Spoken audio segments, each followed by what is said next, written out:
Want to see real progress in your city? Rural Enterprises builds vibrant communities. Think apartments, offices, shops, even hotels, all with one goal: sustainable neighborhoods that grow with the people who live there. From mixed-use developments to community-driven advisory services, their holistic approach keeps everyone at the table. Get the full story at ruralenterprises.com. On this episode of Create the Village, we are getting to a crisis situation when we look at the next 10 years that it could be, because the demand is outpacing the supply. This is Create the Village, a podcast about the intersection of public policy and community development. My name is 𝗵𝗵𝗿𝗍. I'm the CEO and founder of the Integral Group, a real estate company that focuses on creating value in cities and rebuilding the fabric of communities. America is aging, and it's happening quickly. In just a few years, millions of Americans will enter their 80s, many without the savings or support systems needed to age with dignity. Yet, one of the most urgent pieces of this puzzle, affordable assisted living, remains misunderstood, underfunded, and dangerously overlooked. Today's episode tackles a growing crisis that is quietly unfolding all around us. Darryl Jones, Integral Development's Chief Operating Officer, is joined by Julie Simpkins, a national leader in senior housing and co-president of Gardant, one of the largest assisted living providers in the country. Together, they explore why assisted living is often treated as an afterthought in public policy and why that must change. From rising Medicaid costs to the hidden health toll of isolation, this conversation reveals how smarter investment and simpler financing models could dramatically improve outcomes for low-income seniors.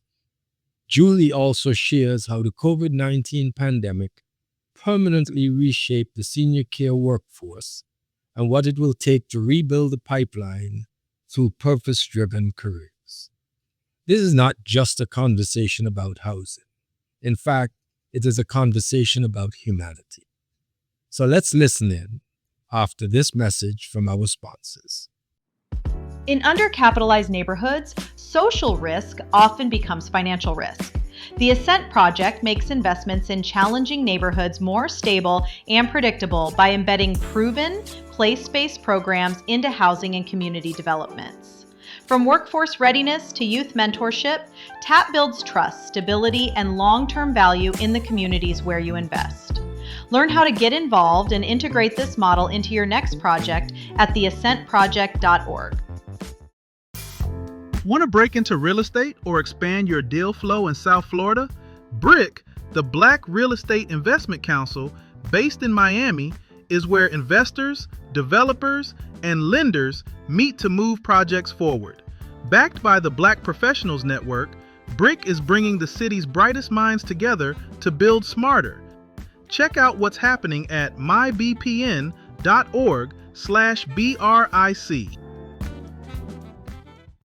Welcome to Create the Village. Today, we're tackling one of the most pressing challenges facing our country.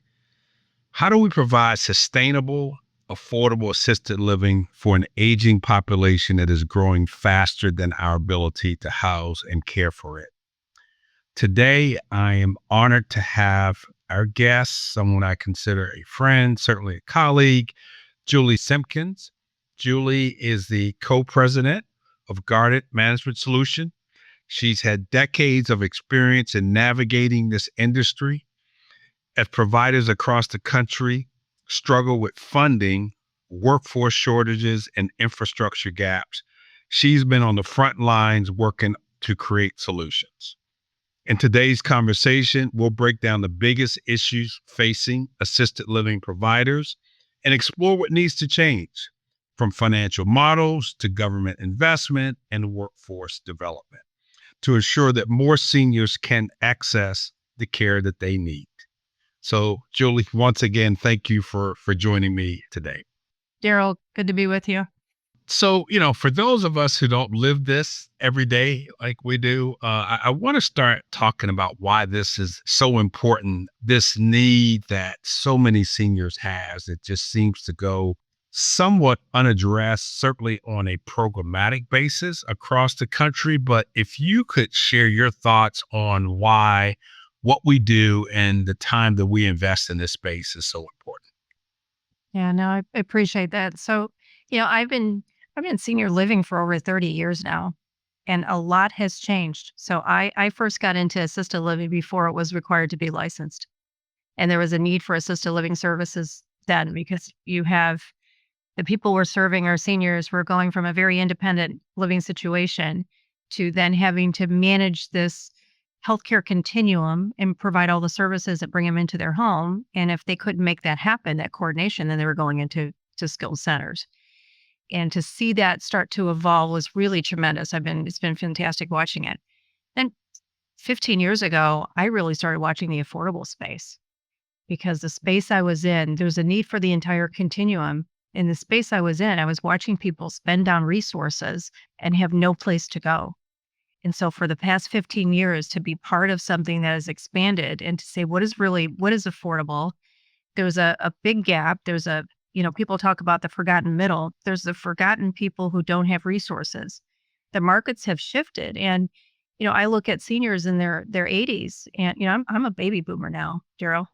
And there's people that I know that are 20 years older than I am that are coming into our communities that have not planned well for retirement. I have people in my own circle that have not planned for retirement. So this is not a short-term issue. This is going to be a long-term issue and something we need to start addressing more aggressively because we're going to be in a crisis in the next 10 years, 5 years, we could be in a crisis. I agree. And just listening to you, it makes me think sort of how I got into this space in a little bit in an unintentional way. We at 𝗵𝗵𝗿, we've been in the providing quality, affordable, or housing that's affordable to all incomes for quite some time, and seniors included in that, but we only went up to independent. And we didn't go any further along the continuum than that. And what we started to see was that we were having way too many difficult conversations with seniors, their adult childs. Miss Smith, your mom can no longer live here. She's left the stove on, twice in the last week. And it's not safe for her. It's not safe for the others in our community inside the building that we're providing. And when we start talking to them about their choices, they really weren't good. And for the most part, it was they were going to skilled nursing way, way earlier than what they need to be there. And if they were really, really lucky, they got to live in a back bedroom of a family member. But even there, they didn't have any real sense of community. They lost their independence for, what they could do every day, even, what they watched on TV. I mean, it was really sad to hear. And that was really the impetus as to why we got in this space. So it's been quite fun having people along this journey like you who care so much about it for our seniors that are so important. And, I think helping others understand the barriers that we really face in providing this is something that we try to get the message out. We have to continue to get the message out to others, but certainly love to hear your perspective on, why are there not affordable assisted living all across the country everywhere so that anyone who needs it can use it? Yeah. There's a lot of reasons for that. I would say one, to your point of people don't understand, people don't know what's available. And so there's a lot of times there's no discussion until it impacts you personally. And that happens even with those who are financing it, those who are legislators, those who are regulating it. Until you know somebody personally and you have that face in front of you, it's, when does it end up on your priority list? So as far as what we need to do nationally, we're looking at states that do not have Medicaid waiver programs. For the couple that don't, we look at the rest of them, they don't have rates that are attractive enough or enough to cover just the cost of operating where you have someone like Integral that says this is really purpose driven for us, and we're going to lend resources to this because there is a gap in what we're able to provide for the people that we've chosen to care for. And when you see the high cost of insurance and the high cost of property taxes and everything that you need to do for staffing, and there's so many things that are associated with providing services. The other thing you mentioned too, which has really become a hot topic, is people who are isolated and they're lonely, and we noticed that during COVID. And there was a lot of talk, and there continues to be, and we'll see that over the next year or two. Talk about, is loneliness really a diagnosis code? Because so many of the things that we're seeing are secondary to being lonely. If somebody's not eating well, they're not taking their meds, they don't have anybody that they have anybody, in common with, their neighbors are not there anymore. Their life has changed, their market has shifted, their neighborhood has changed. And you have all these healthcare issues that start to come up. It really comes from somebody being lonely. And it's also one of the things that we provide. I live in my neighborhood and know all of my neighbors. My husband knows them better. But I know my neighbors. They are extremely important to me. And it's sad when somebody moves. And so when we have so many seniors that will come in and say, the people I knew are no longer around. My family has aged. My family is not available. And then you combine that with people who are in maybe some middle market or lower income areas.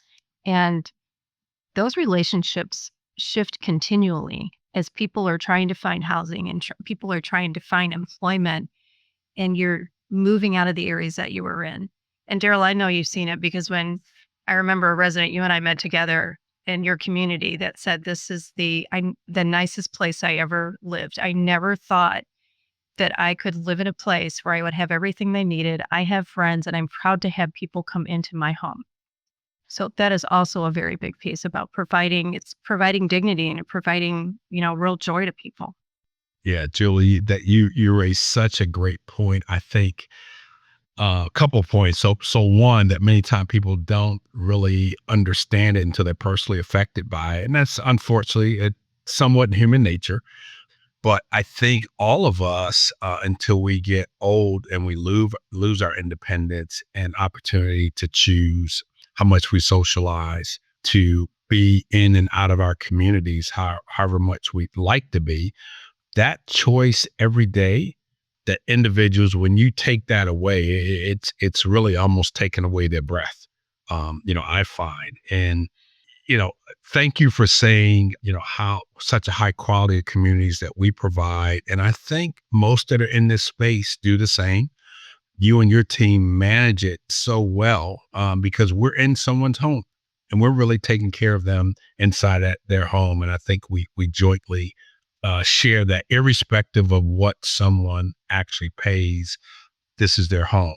So that high quality of living inside of their home, keeping them safe, fed well, healthy, all those things are really, really important. But I just want to hone in on that point, that sense of community. You don't get that, if you're in a nursing home or skilled nursing and it feels it's more like you're in a hospital bed all the time. And I will tell you from personal experience, I have an older sibling. My sister takes care of my mother, gives her the greatest home care you could ever have. And feel privileged to have her as a sister and doing that for our mom. But my mom still loses that sense of community. Her days are it's not the same if she's talking to friends or having conversations or, playing cards, whatever it might be. She can't choose to do those things when she wants to, like the individuals who live in our community and those precious seniors can. And that is such a strong part of your health. Your mental health, which also affects your physical health. I just can't emphasize how important that is. Daryl, it's hard on caregivers. It is really hard on caregivers, and the relationships change.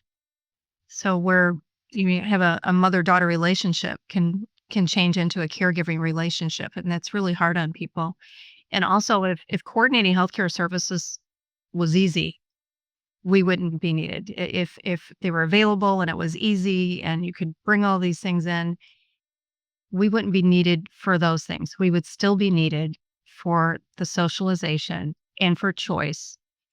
When someone's living in one of our communities and we talk about the dimensions of wellness because there's science behind it too.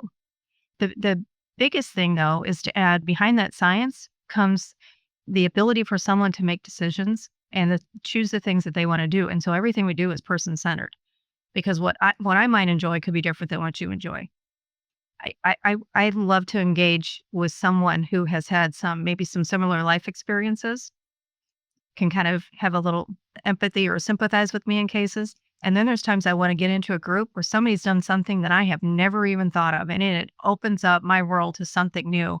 And when they're in the same age as I am, the same age group, it brings those shared life experiences into a whole new realm because now you've shared something completely different.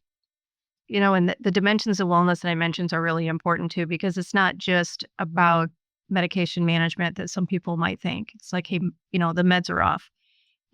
How is somebody exercising? Where, artificial intelligence. So for somebody to come in and say, we're gonna look at something completely different because we can't continue to do the same things that we've always done because the market has shifted, people have shifted, what people want and need are different. And artificial intelligence is going to be something we're talking about today. And we're talking about into the future. And it doesn't mean that the caregiving and the personal relationship goes away. But how can you do something to decrease falls so somebody doesn't have an episode that then moves them into a different level of care? These things all go hand in hand. And it takes providers and it takes people, investors and owners to say, I'm going to look at this very holistically. And that's something that you've done. And I think that's why we're really well aligned. We always have been. Yeah, no, that for sure.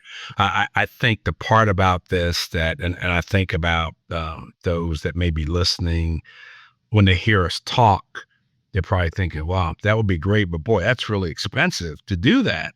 But when you explain to people how much money the government or we as taxpayers would be saving if we did have a national program, when I tell people that, it costs 2, sometimes as much as 3 times as much to take care of someone in skilled nursing as it does in assisted living is mind-boggling, but that is the default going to skilled nursing. You can do that if you qualify for that. Whereas, state by state, we've got to have a program that works well and the reimbursement's enough and all of these hoops you have to jump through for something that's, 1, a whole lot better for the seniors, 2, financially. So we'll say that the politicians, as well as us, the taxpayers, would be much better off if we were paying $100, $125 less per day for those individuals to be in an environment they really don't want to or need to be in. And when you explain to people that to stay in our community, you have to be qualified to live in a skilled nursing community. So it's not like it's extra. It's really taken some away from that 1.5 million individuals that are in skilled nursing today across the country. And yes, a large percentage of them need to be there. But even if you took 1% of that, just 15,000 individuals, how much money we'd save as a country would be billions of dollars, not millions. So that's what also to me is really aches when I think about what we do and how we have to do a better job of getting the word out. Yeah, I'm glad you brought that up because, we certainly talk to our legislators quite a bit. And for states who maybe they don't have a Medicaid waiver program under home and community-based services, or they haven't increased rates in a while. And I understand it. There's a level of responsibility that says I need to be a good stewards of the resources within my state, and I need to have a balanced budget. Well, this is not talking about increasing your line of Medicaid. We know that Medicaid in most states is the largest insurance payer within a state. Are your Medicaid dollars. Well, if you can cut that in half for 15,000 people, then it's smarter Medicaid. It's not more Medicaid dollars. And so to get, as a taxpayer, to hear that, I want my legislators to be smart with the dollars that are going in and the money that I'm paying into taxes and anything that they're receiving from the federal government, because they're tasked with using that in a very responsible way. Yeah. Yeah. Julie, one of the things that impresses me about what you and your team does at Gardant, I'd love for you to talk to a little bit. And, the workforce world changed after COVID. And a lot of the challenges that, we face to bring the kind of care that our seniors deserve. Speak to that a little bit, what some of those challenges are and what some of the things that you've done and what we can do to help mitigate that. Right. Well, during COVID, we know that nationally, we lost over 200,000 people to healthcare, out of healthcare, that are just have chosen to never come back. And there's a lot of reasons for that. And there's federal programs we could talk about, but maybe we don't have time for all of that today. I think from a workforce perspective, what we've done within our company is how are we going to engage with someone who's young?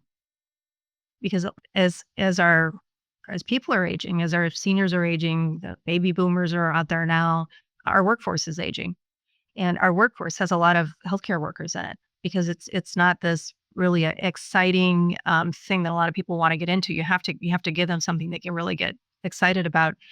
Greg and I just presented to some CEO students. It's a high school program. It's creating entrepreneurship opportunities. And when we spoke to this group of seniors, many counties have it. We spoke to this group of seniors, there were 5 of them, and asked what they wanted to do. And they talked about business school, or maybe being an engineer, or doing some photography. It was just really, fun to talk to them in the first place. And we explained what we did and told stories about the lives that we impacted. And there was one of them that said, I never knew that I could connect what I get excited about. I could connect it to a career path that's going to afford me the lifestyle that I want, because of course everybody's looking for that at that age particularly.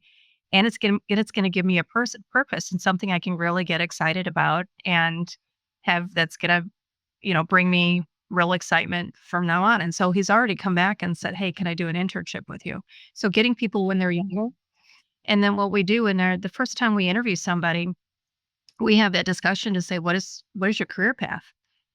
Because we want to make sure that we're aligning really well with that, because somebody might be interviewing for a position and we think there's really something else you're better suited for based on what really excites you and what you're going to school for or what you want to go to school for. And we start having the career path discussion from the first interview, so that as soon as somebody's hired, we start career pathing and we start skill pathing, because it's that important to keep somebody engaged. You need to keep somebody that says, this is something I can look at long term. And, if they stay with us, of course, we want them to. Most importantly, I hope they stay in our industry, in our sector. But we create those paths from the very beginning, because it's not all about money. People have to have a living wage. I don't want to discount that. You have to have a living wage. There has to be more than that. Yeah, no, that is awesome. It's been quite mind-boggling from a owner's perspective to see the amount of turnover that we have inside the industry. Appreciate the work that you guys do and minimizing that and having people feel like it is a career for them. I feel like a little bit after COVID, a lot of people have chosen to hit the easy button, and this taking care of seniors properly, it's hard work. It is hard work. So finding those individuals that are dedicated, that gives them purpose and affords them the lifestyle, as you just described, I think is a real good way to go about it. It can be emotionally draining, where in some industries it's not emotionally draining. Oh, absolutely. There's certainly something intrinsic. There's something that happens internally when you have those experiences, though, and you realize you can do hard things with somebody and it was well worth it. And then you can do that hard thing again. Yeah. Julie, what are your thoughts on and I've thought about this some, but I think a challenge we have is going back to barriers, and some of them honestly being political barriers, and how we get those who really garner the resources we need to make this either more accessible in more states, or quite honestly, we really need a national program. that's what we need inside of this. And I've always thought it was so cool and trying to figure this out for seniors that we're not we don't need to create a new program or new resource. We've got the low income housing tax credit program that allows us to build these wonderful communities and wonderful facilities that these seniors can live in. As you stated earlier, for many of them, it's the nicest place that they've ever lived in. And then we've got the Medicaid program that's well funded, is just not being as smartly used as it could be used. What do you think we have to do to I don't know, preach the gospel better, get the word out better to those that are in power? It's continually, at a state, and it has to be at a national level too. So all of us do really well on the state level, and we have to go to the national level. We can't be afraid to talk about it nationally. And there's this fear of increased regulation when you talk at a national level. And the more that I've experienced, whether it's doing Hill visits and congressional briefings and the Senate hearing on aging, I got a lot of feedback from that, and a lot of the senators coming back and asking questions. It didn't come. Talk a little bit about that and what you did there. I thought, yeah. Sure. Yeah. So it's been over a year now. So in January of 2024, I was a witness for the Senate Special Committee on Aging hearing, and it was the first hearing they've had in 20 years. And it was really talking about assisted living. It was 100% focused on assisted living. And is assisted living safe? Who's watching it? How are they paying for it? It was just a lot of really good questions. And, anytime you go in as a witness, you think, boy, should I be concerned? It really felt very conversational. And the other witnesses that were with me, we did have some opposing views, as I probably did with even some of the senators. But as I said in the hearing, it's this kind of discussion and the opposing views that get to much better ideas once we start hearing everybody. And so I did get feedback. I had a few of the senators that reached back out, and they had some additional questions. And I can tell you, there was not one that said, we want you to answer this because we are 100% going to have additional federal regulation. So I don't want that fear. Of course, it's always out there, right? But that shouldn't drive us to do nothing. It's like if we talk too much, is somebody else going to want to say, if I give you something that I want to overmanage it or have additional oversight or heightened scrutiny, that shouldn't make us afraid to go out and continue to talk about it. And that's what we need to do.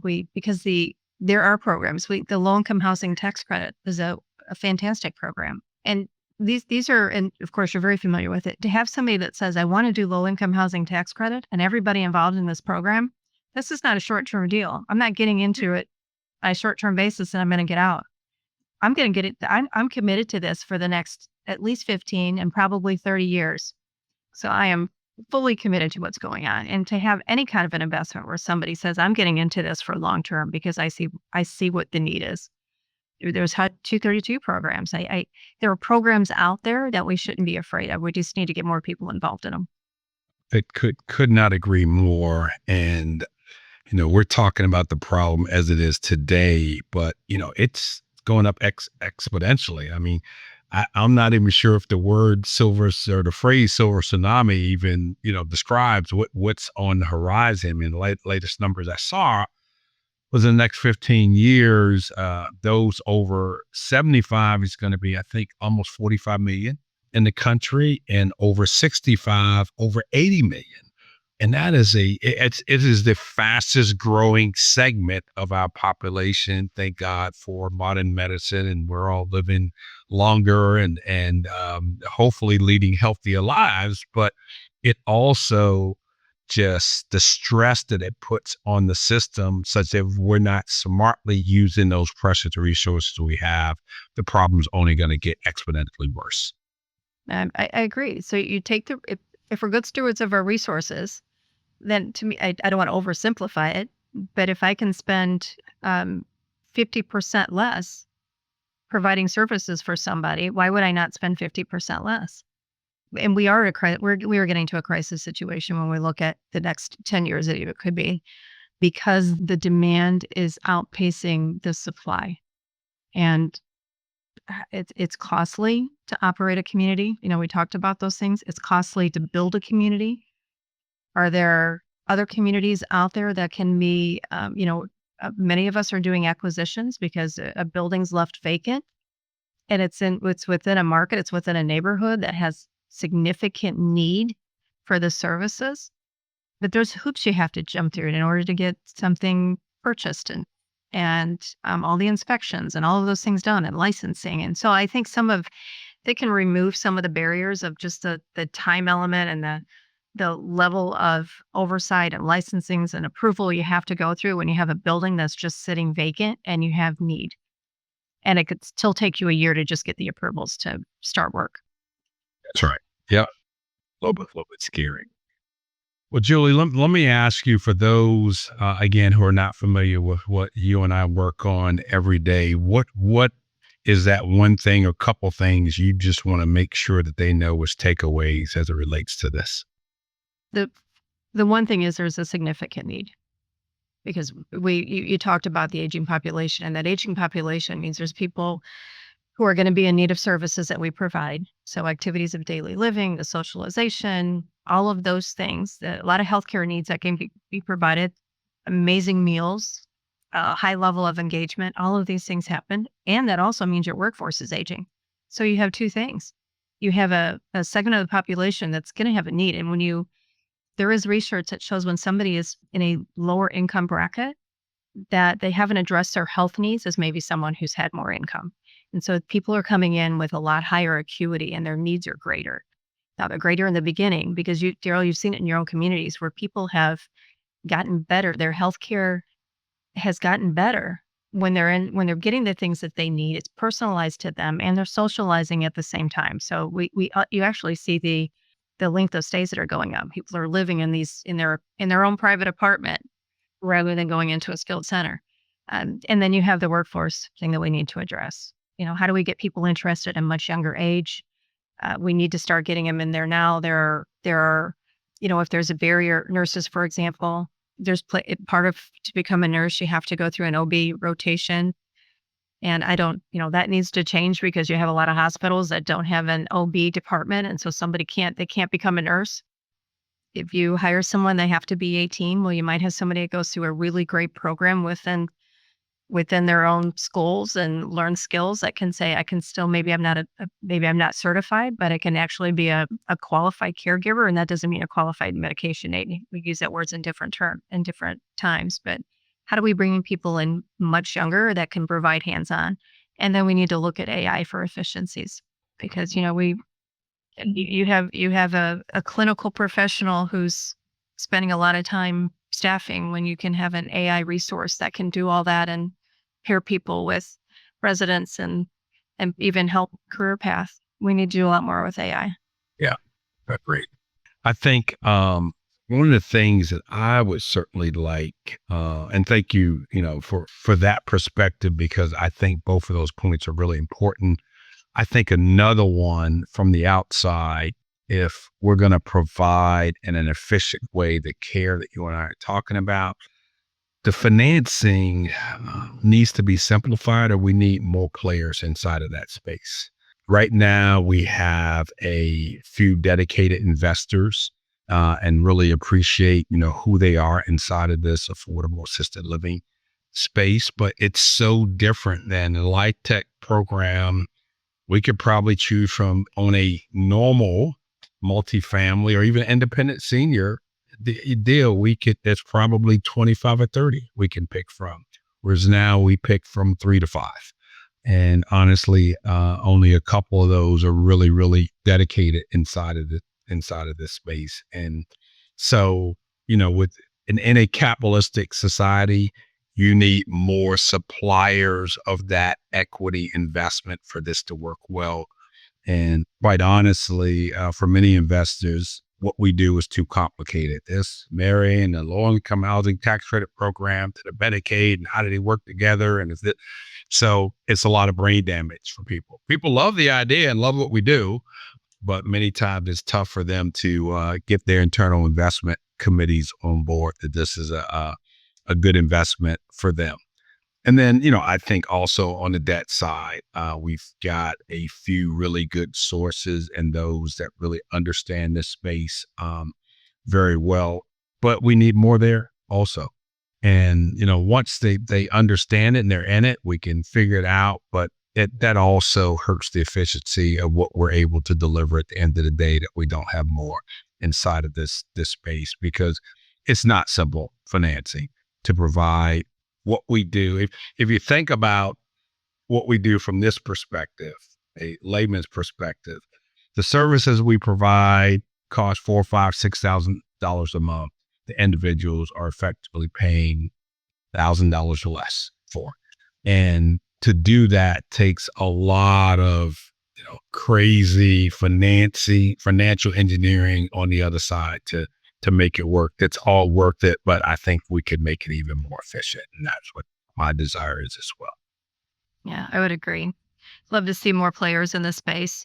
And we have a track record that shows that, it's, sure, it can feel a little messy and it's complicated in the beginning. But once you finally get that shovel in the ground and, 18 months later, you've got people living there. And then, we've got 25 years of empirical data that shows you it's a successful program. That's right. That's right. And the other thing too, is that when you say that, it just triggered a thought for me. I think about when things like COVID hit and, we were keeping seniors safer than the ones that were at home or in, other settings. And again, I will applaud your team for you guys were out in front of it before everybody else. And it matters. And doing a lot of creative things to still give people a sense of community, but keep them safe. Things as simple as, okay, well, you're not going to miss that important bingo game, but you got to play it from your doorway and not in the same space. So I just thought, those stories just warmed my heart, because people really felt a sense of community as opposed to isolation during a time when we all felt a little isolated.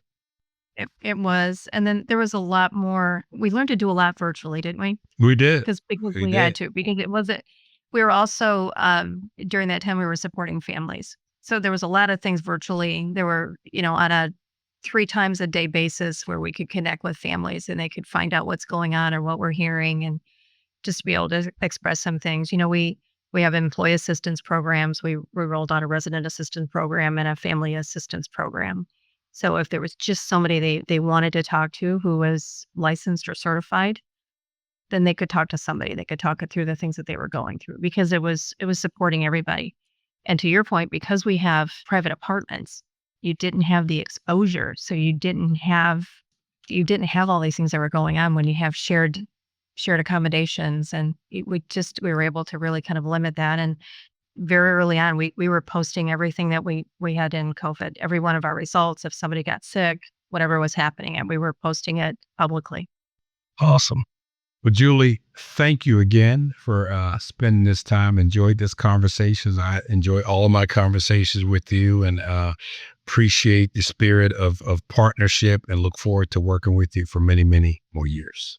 I agree. Daryl, thank you. And if I could just add one more thing before we sign off. Absolutely. Our message to policymakers, because it's yearly. Again, these are people who have taken on really heavy responsibility to do the right thing for their constituents. And I know every one of them wants to. And so let's make it easier and continue to educate them. Absolutely. Great note to end on. Thank you. Thanks, Daryl.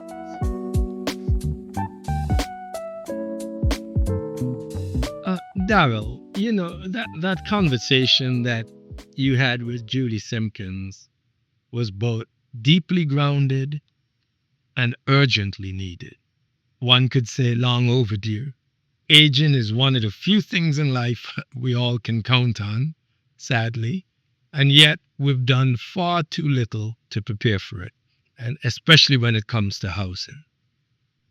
Egbert, it's scary when you think about the magnitude of the crisis and how invisible it feels until it touches you personally. It's got to hit mom, dad, grandma, auntie, uncle, somebody.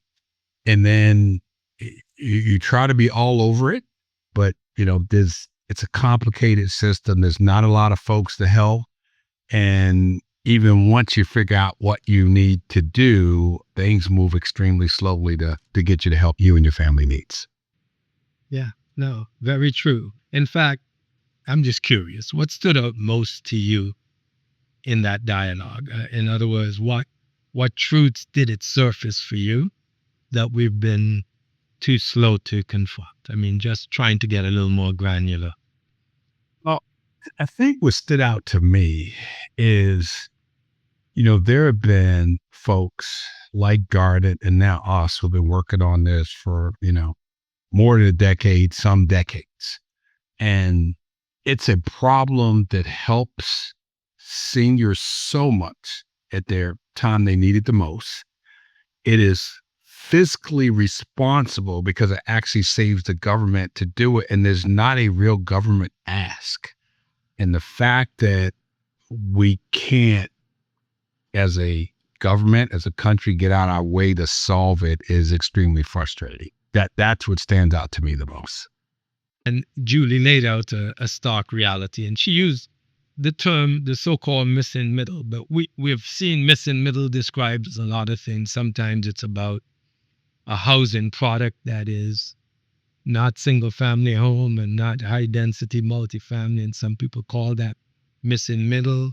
Sometimes people call the people that are like teachers and firefighters and so on, for which there's no subsidy available to them and they can't afford the top of the line rents that are out there and so on. Whole lot of meanings. This missing middle is probably more like the latter, right? She was talking about folks who earn too much to qualify for subsidies. In other words, they're not poor enough, but nowhere near enough to afford private pay senior living, which is at the other end and very expensive.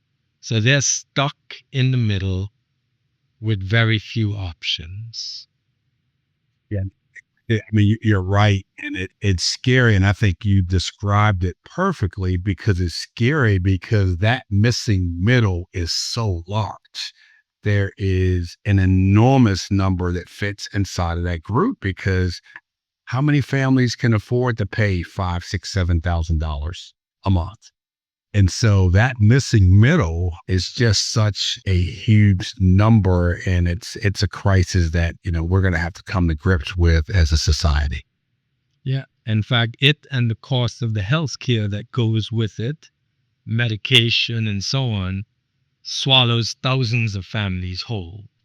Yeah, it does. And, it really does. And, really happy about the work that we do, the work that Gardant does, inside of this space, because it's built around, operational efficiency along with a public-private creativity that helps solve the problem, but does it in a very thoughtful and cost-effective way. So speaking of Gardant, how do you see Gardant's model stepping into that space? I mean, are they offering a real alternative for those caught in between? Yeah, I think it really is a value proposition, because, if think about it from the senior standpoint, if you've got a choice to live in a nursing home, when your family can really no longer take care of you in a way that they need to, that feels very institutional.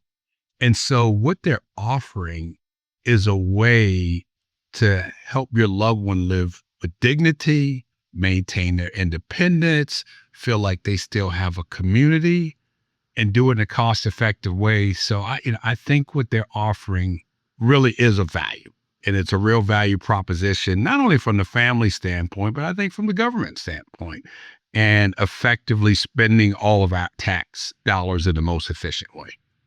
Well, you're right. I mean, the reality is nobody ever adds up healthcare, housing, medication, all the various things together as a bundle to see what that bundle costs versus an approach like this. They never get added. So they're always argued about in isolation. Housing option A with housing option B, and so on. Healthcare is in a totally different and unrelated discussion, and so on. And that kind of complicates our ability to talk honestly and straightforwardly about it. with substance standing behind it. Now, the reality is I really liked Julie's reference to seniors as community anchors. Obviously, they've been part of the fabric of the community for a long time. And when we lose them, whether it's due to displacement or just isolation, neighborhoods lose history, stability, and their soul. I think what that means is that you're not treating seniors like a liability. As you mentioned, they are an important part of the community. I mean, they should have endless relevance if you think about the knowledge and the stability that they have for families and communities. That's more of what we need. So we should treat them with the respect and the dignity that they deserve. Yeah, and that point hit hard because it's true. And DJ, you and I are both sort of... I was hoping you weren't going to go there, but... We're kind of in that bracket thing, you know? So we're really talking about ourselves as if we're disconnected, but... That is true. That is our stark reality. So from your perspective, what does it really mean to design communities where people can age in place? You mentioned with dignity and connection and purpose. What does that really mean? Yeah, I mean, I think it's a lot of things. I mean, I think what seniors want is a proximity to a community. And I think having the right assisted living environment where it feels like a community and you can still be a part of that, because we all want to be a part of the community, but they also need more services. And so they have to be close to services. And if they're not close to services, you have to have a way to get them to services. And for the ones that still can be active, they like to have spaces where they're interacting with folks, much younger than them. So intergenerational spaces and activities where you've got elementary schools coming in and college age kids. They want spaces to walk. So walkability is an important thing. But I think that designing all those things into a community where you really feel like you're taking advantage of community, but you're just getting help with those few things that you need help with relative to your activities of daily living. Yeah. Yeah. And Julie also didn't gloss over the workforce crisis. Oh, yeah. We're dealing with low wages, the constant turnover, caregiver burnout, just because of the stress of taking care of the seniors and what that means and in all the various forms. I think she nailed it because it's a huge responsibility on all of us, and we have to take it very seriously. But we are really in a workforce crisis, and the lower wages, and honestly, you got a lot of folks that don't care as much as they should or they used to. But what we collectively can't do is we can't lower our standards as a result of that. So that's part of taking it serious. It creates an extra burden for all of us. But, with partners like Gardant, I think we're up for the task. Yeah, no, I'm glad we ventured into this years ago to try and change what we define as community and what the components of community are, because it really was missing from most of the conversations and certainly most of the community solutions. And these aren't side issues. The stuff you just mentioned about the collection of wages and the caregiver burnout and all those things, they're structural failures that directly affect the quality of care that our elders receive. And that's a shame.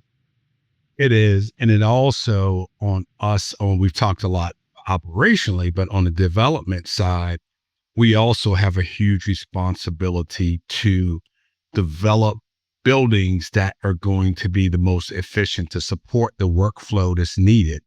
And we got to partner with the right providers, and we want people to feel like they're being cared for the right way, because then we're retaining the residents we want, we're retaining the providers we want, and we're able to provide an environment that for those workers who really do still want to care, because there's a group out there, and that's the environment that they want to work in. So it means designing on the front end the right way, but also operationally, we've got to support them. So you may have just answered what would be my sort of closing wrap-up question for you. Like, what's our role in this? As developers, what responsibility do we carry to account for these realities, not as afterthoughts, but as core elements of how we plan and build?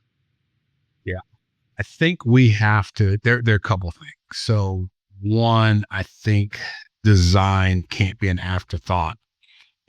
As part of our business model from day one, we've got to think about how do you design the most effective building. Our partners really is the public. This leans into public subsidy on the Medicaid side and on the low-income housing tax credit side. So we've got a responsibility to use all of those resources as thoughtfully and efficiently as possible.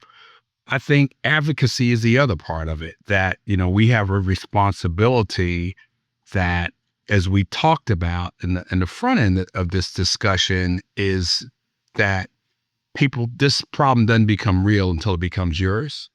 And so we've got to educate, whether it's legislators or administration within the government, why this is so important and why we need their support and why it's good for the taxpayers as well as, the seniors who we all want to support. So I think those are probably the two big things that jump out to me. Very good. Very good. Now, this conversation really was a powerful reminder, for us at least, that affordability can't just focus on young families or first-time home buyers. It has to extend to our elders, often not thought about at the front end, but it has to extend to them, because they're the very people who built the village that we talk about long before we started talking about how to sustain it. That's right. And so I want to thank you for guiding us through that thoughtful exchange. And I want to express heartfelt thanks to Julie for offering a vision of what it means to develop with care, with conscience, and with our seniors in mind. So thank you very much. Next time on Create the Village. Hopefully through my experience of getting to $1 billion and buying a sports team, I can help change the lives of the Black and brown communities across the country. Create the Village is produced by Felicia Ann Rosennuha and Chantrell Brewer. Executive producer Rick White. It's edited by Brennan Robinson. Create the Village is a production of the Integral Group LLC, copyright 2025.